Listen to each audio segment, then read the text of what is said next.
నమస్తే, welcome to 3T TV news. విస్తృతంగా మొక్కలు నాటి వృక్షాలుగా ఎదిగే వీలు కల్పించి అడవుల విస్తీర్ణం పెంచాల్సిన అవసరం ఉందని యంగ్ ఎర్త్ లీడర్స్ సమన్వయకర్త వార్ల మల్లేశం సూచించారు.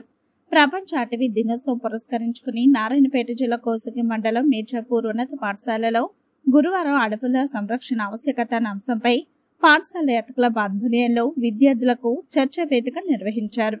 ఈ సందర్భంగా మల్లేశం మాట్లాడుతూ జీవులకు ప్రధానంగా అవసరపడే గాలి, నీరు, ఆహారం అందించడంలో వృక్షాలు కీలక పాత్ర వహిస్తాయని గుర్తు చేశారు. ప్రాణవాయువు అందించే చెట్లను ప్రాణపదంగా చూసుకోవాలని సూచించారు.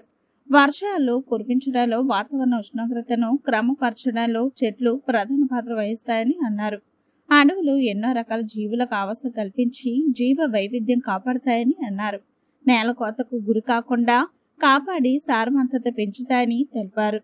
విద్యార్థులు చర్చ వేదికలో పాల్గొని తమ కృషిని తెలిపారు. అంతకుముందు పాఠశాలలోని మొక్కలకు కిచెన్ గార్డెన్ కు పాదులు తీసి నీరు అందించారు.